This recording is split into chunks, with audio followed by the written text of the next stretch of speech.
I Know What You Did Last Summer is the newest movie in the I Know What You Did Last Summer universe.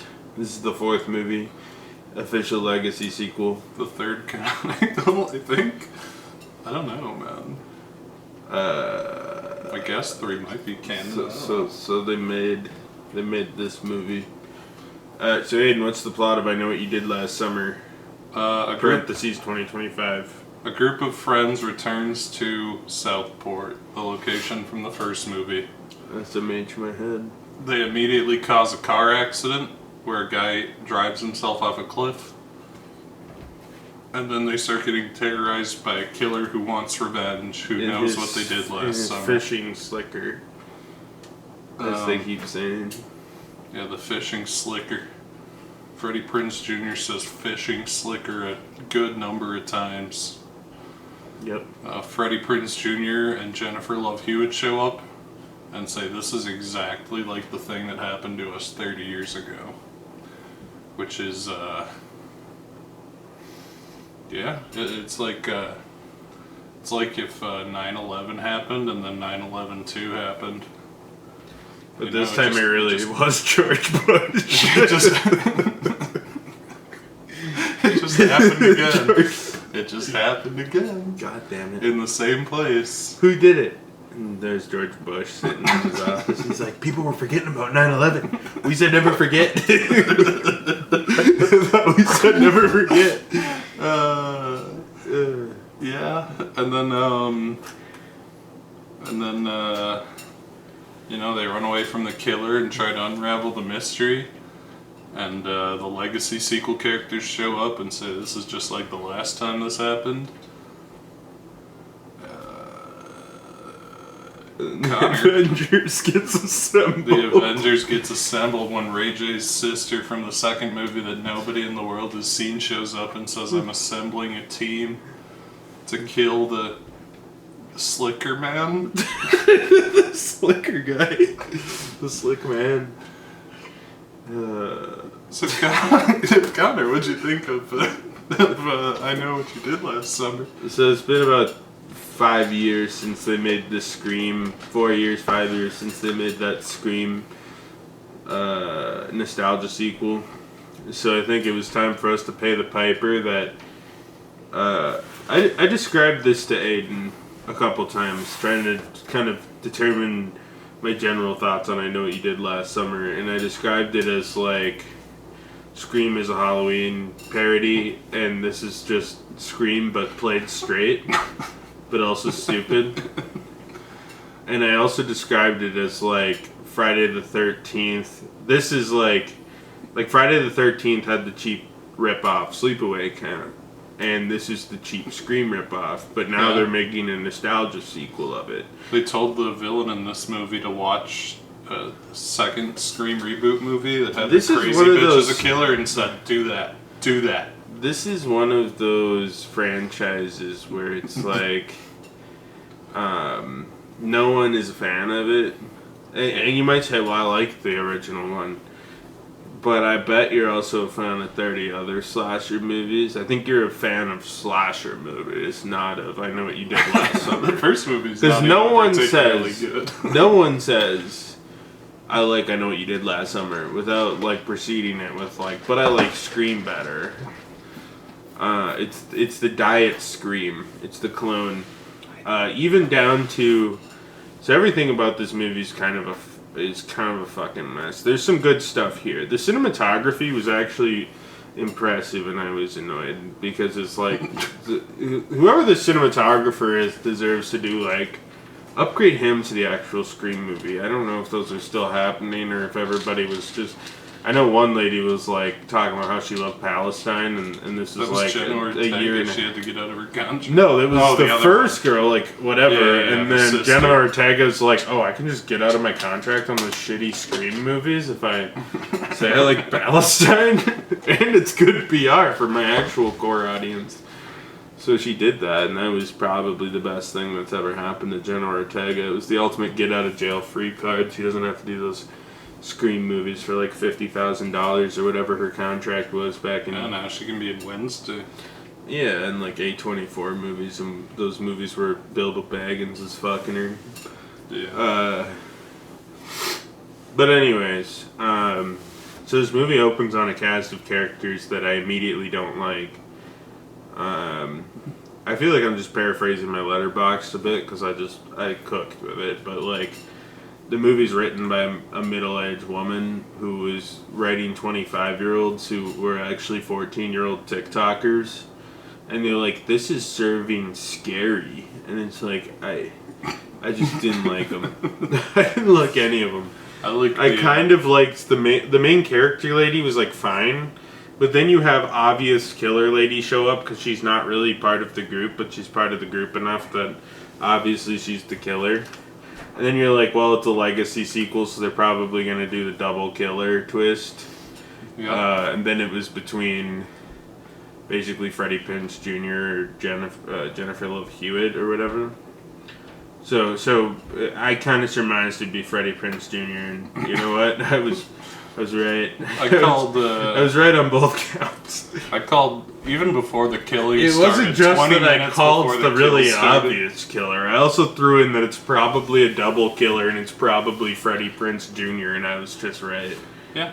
But then this movie is like packed with red herrings. Like there ain't a motherfucker in here who doesn't have a motive. Which is crazy because the movie's built on the flimsiest foundation ever. The story is that on the 4th of July they went out to drink and drive and smoke weed, but then like they had the sober driver.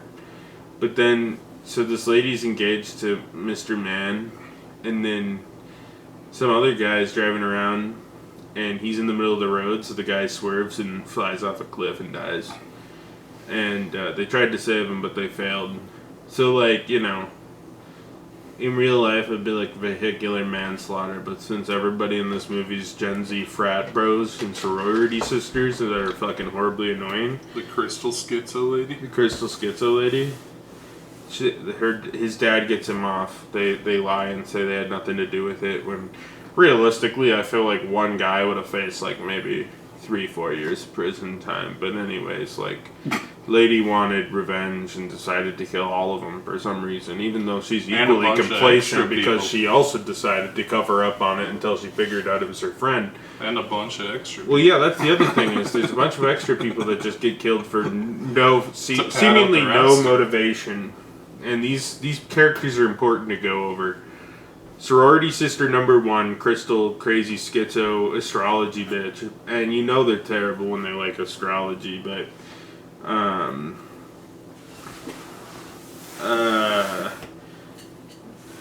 she gets a new fiance, and exactly 1 year after the last fiance excellently did minor possibly you could argue that it was manslaughter. She replaces him with this new guy who's just like a crypto scammer.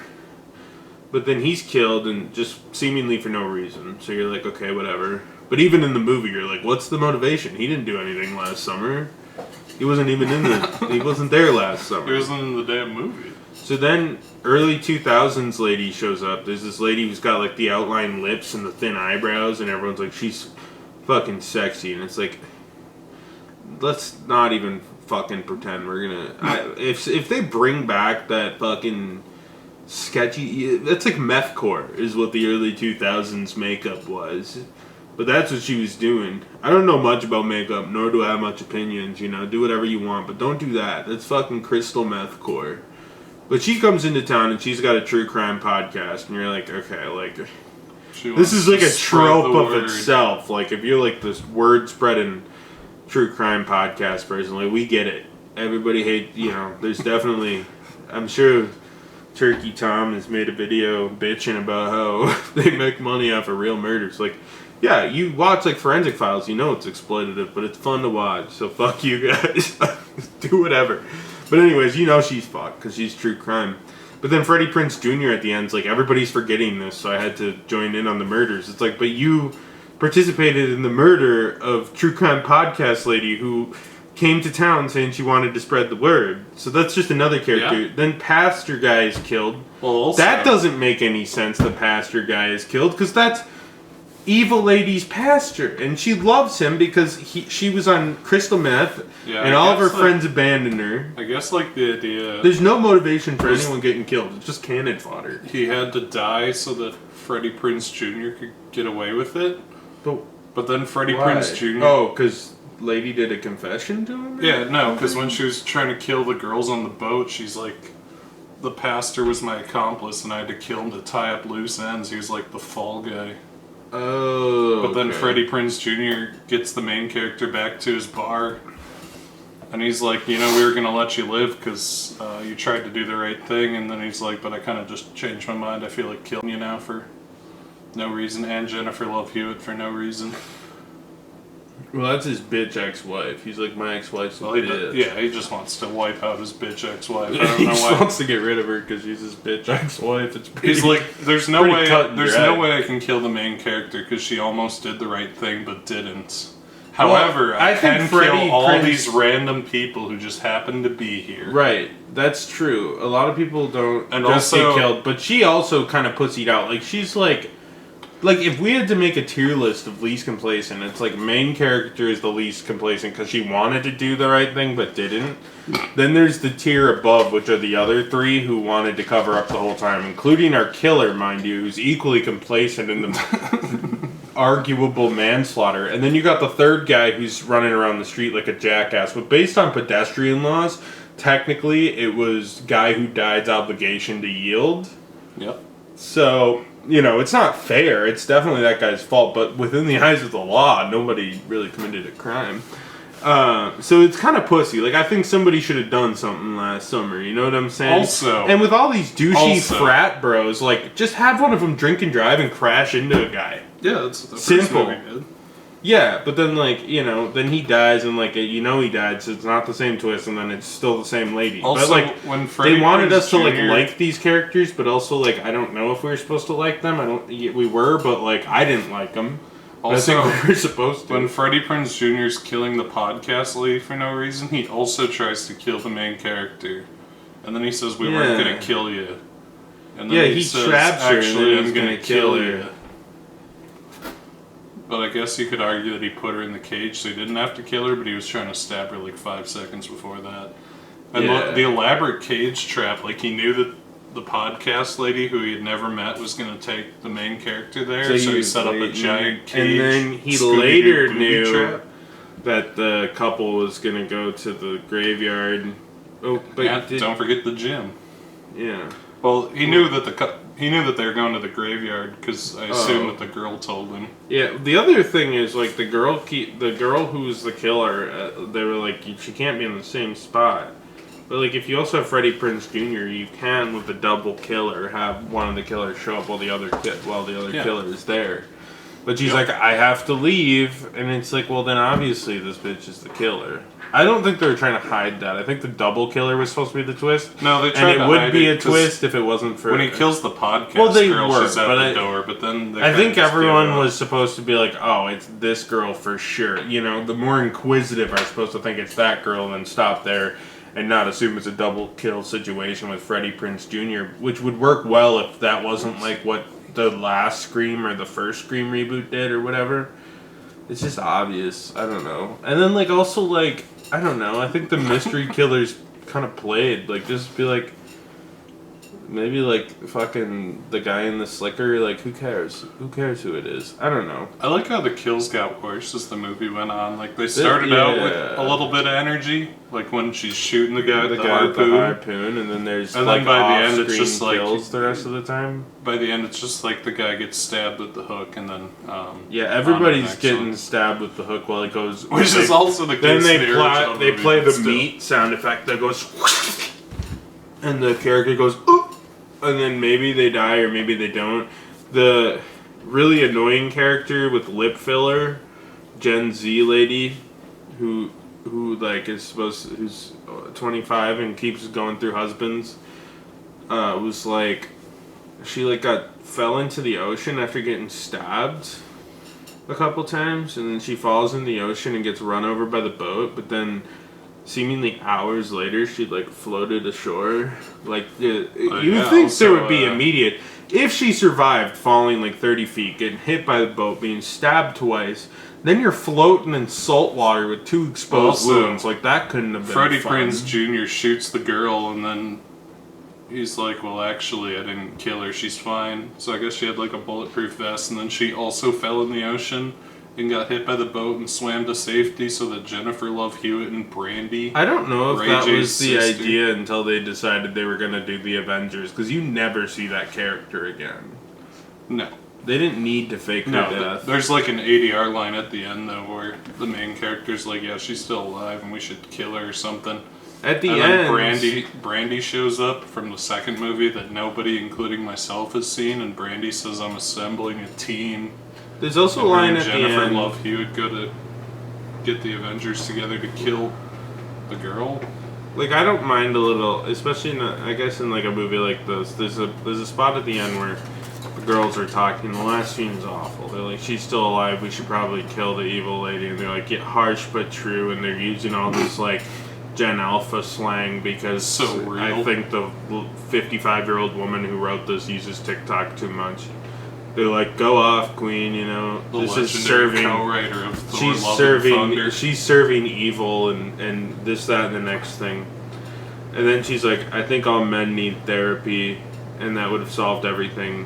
Which would be such a good idea if one of the 2 main killers wasn't a woman, and if the one whose character who idea said was it who didn't. organized it all was a woman. And if the woman who said it wasn't the one who's like, we gotta cover up this murder for my husband or for my fiance, and then she within a year moves on to a different fiance who's a crypto scammer, and then she's like, her horrible lip injections are in my face as she screams.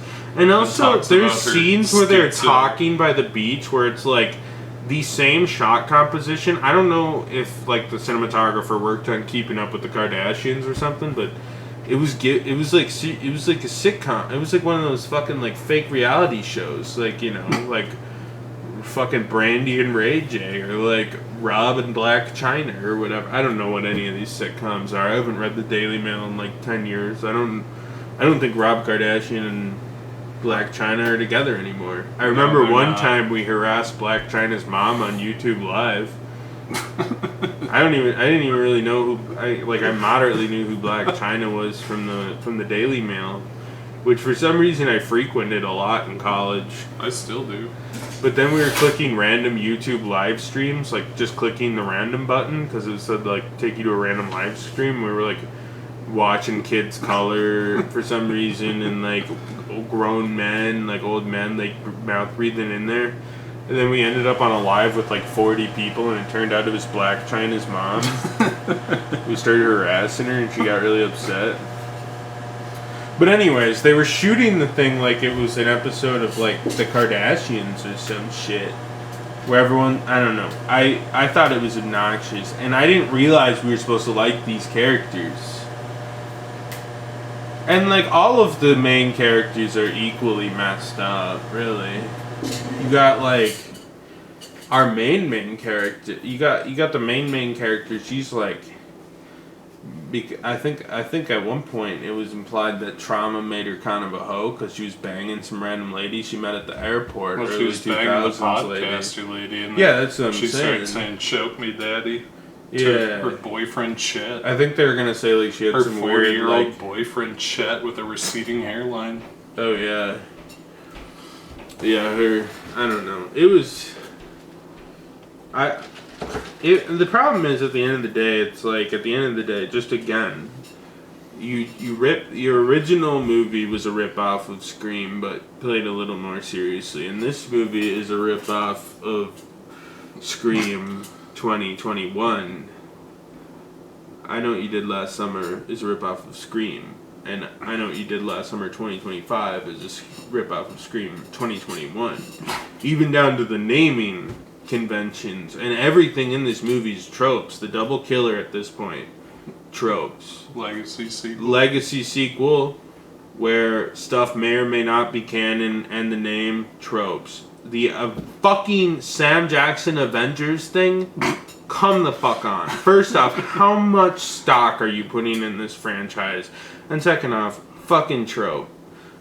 I'm just like, I fucking and like I don't give a fuck. I don't want to hear the phrase "slicker" again in my life. Slicker. I don't want to see. Yeah, I don't know. This movie was the guy in a rain slicker was chasing me around. I think this movie was horrendous. I think there was. I mean, there were things that were half okay about it, and the characters got slightly better as the movie went on, and then like sometimes it would stop and the characters would get worse. And you're like, what? All these characters are so fucking dumb, and I want to see them all get slaughtered. And like some people die, but then they don't die, and like this movie was just—it seemed like just grossly fucking incompetent, and mostly in the writing department. Because I don't know what the filmmaker was trying to get me to feel about the characters, or anything really. I don't know what the point was. Like when they were all killed is when I was happiest, but then it turned out that fucking lip injections was still alive, so that sucks. But whatever. It's not like they're ever gonna make the fucking Avengers movie, and if they do, then I feel really bad for the American consumer for seeing this. Now, granted, I saw it too, but I have AMC A-list. I don't know what type of commission they get from AMC. It was a packed theater. The theater was fucking packed, which does, I guess, give hope that they can make back their $1.5 million it took to make this piece of shit. So, Aiden, what did you think of... I know what you did last summer, parentheses 2025. I think this movie sucks. That was a Scooby-Doo reference. It was. Every time Freddie Prinze Jr. has to be angry or evil, he talks just like he does in the Coolsville Sucks scene. It's really funny. I don't really understand Freddie Prinze Jr.'s motivation. No. I mean, he directly says what it is. He's like, I didn't want people to forget, never forget. No, but nobody forgot. Like, the town moved on, but there's, like, people making podcasts who you murdered. Yeah. And he's like, I felt really bad for that girl, so I decided to kill a bunch of random people who had nothing to do with it. I mean, realistically, that's just like lore. I mean, the fact that the guy was running around in fish and slickers was pretty strange. But also, like, Fish and slickers. I feel like realistically, like, if in the town I'm in right now, somebody accidentally committed manslaughter and then them and their 4 friends got murdered, it would be on the news for like 3 hours. Yeah. And then they forget about it. Like when I have a friend whose uncle got murdered by Colombian prostitutes. That's a real story in the Philippines, and that was on NPR for a couple days. But, naturally, everybody gets over it and moves on. Buffy shows up very briefly, aka Daphne from Scooby-Doo. Mm-hmm. She doesn't do anything, she's just in a dream sequence. Yeah. Jennifer Love Hewitt's there, she doesn't do anything, but she does the Avengers thing dream, again. She's not even important in the movie. The dream sequence was interesting, because it was totally pointless. They just it has nothing to do She with agreed anything. to come back, and so they made it. The character who has the dream, the crazy schizo crystal woman, doesn't even have any connection to the character. She just shows up in her dream and says, "It's me, Sarah Michelle Gellar from Buffy. I'm back." I think to make matters worse, all of these characters are freakishly rich for vague and unexplained reasons. They're all trust fund babies, except for the killer, who's a crackhead. The killer became a crackhead because her dad molested her and ran away with her money or whatever. And all of the characters thoroughly judged her for it and then made her an outcast and then wonder why. And, I don't understand why this movie tries to make us feel bad for these characters. I hate them. They suck. Yeah, I hate them too. And they're just poorly written. But anyways. Yeah, the first couple kills had me a little hopeful. Like, they're fucking stupid. Yeah. When the cage drops down and traps the girl, like a fucking Scooby-Doo trap, I was like, this is so fucking stupid, but I was kind of into it. Yeah, it's like And then, the fucking, the podcast lady's, using a rope elevator to pull herself up while getting attacked. Just completely, all the energy's gone by the end. It's just like, we're gonna stab the guy. Maybe they had a kill budget, and after They accidentally recording spent it all on the the harpoon first 3 with the kills. guy who is irrelevant to the movie. What was even like? Why? The What was the unimportant point of characters get adding the the cool second deaths. fiance? To have someone extra to kill. Yeah, I mean, I feel like there's probably easier ways. There was really no reason for her to be broken up with her original fiance when you think about it, because like at first you're like, Need okay, someone he's to die. well, you think he's gonna be the red herring, you know, and then he's like, I'm an alcoholic, I fucking hate everybody now, leave me alone. But then like the next scene, he's better, and Yeah. it's like that they was make kind of up. pointless. Yeah, it's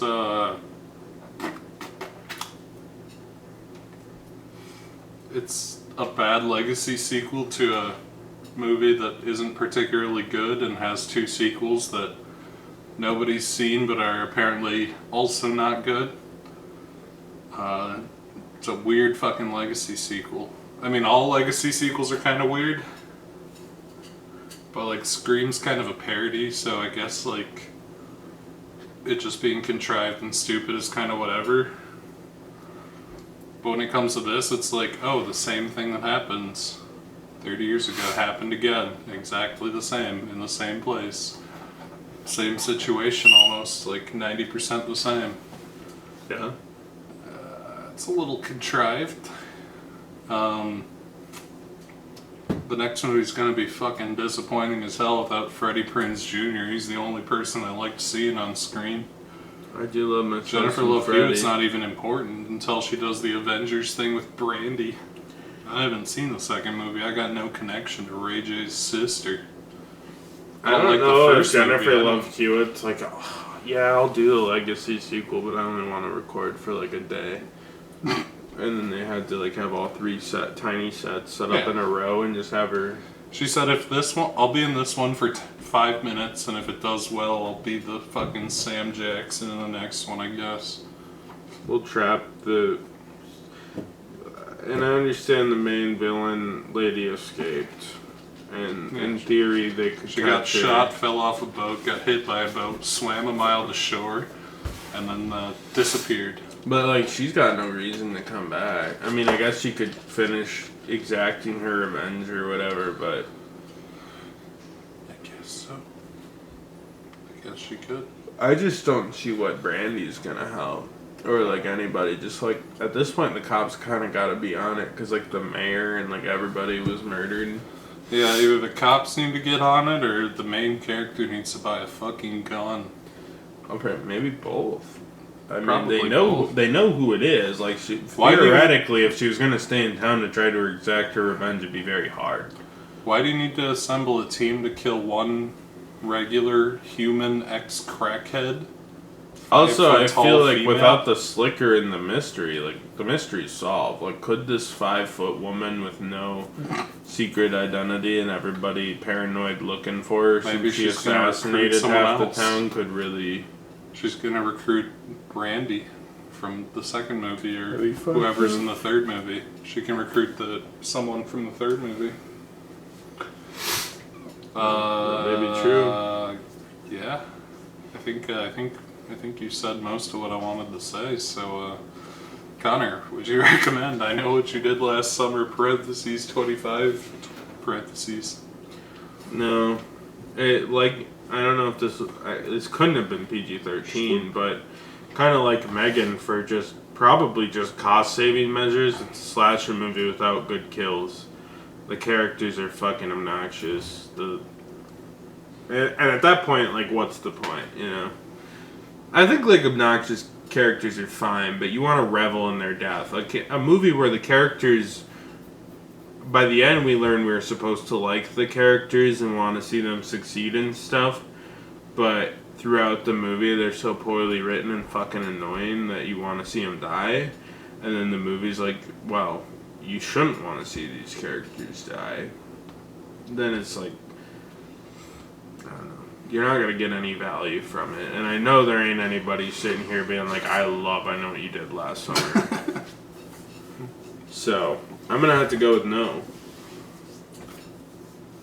Aiden, would you recommend I Know What You Did Last Summer, parentheses 2025. There's 5 minutes at the end with Evil Freddie Prinze Jr., which is kind of amusing. And What if he was really alive and teamed up with evil Matthew Lillard from? Yeah, that'd be fun. And he teams up with evil Daphne. She's a zombie. And evil, you could even get evil Velma in there. And evil Mr. Bean. Evil Scrappy Doo as Mr. Bean. Yeah. Fuck it, just CGI Scooby in there. Get the whole gang together. And evil robot chicken guy. Seth Meyers. Not Seth Meyers. Seth Green. Seth Green, you know. I saw a picture of Seth Green recently and thought, damn. Because he looked like he was 14 forever, and now he looks 65. Yeah. But he still plays Chris on Family Guy. Yeah. So would you? No, I wouldn't recommend the movie. That's a thumbs down from us, big Haas.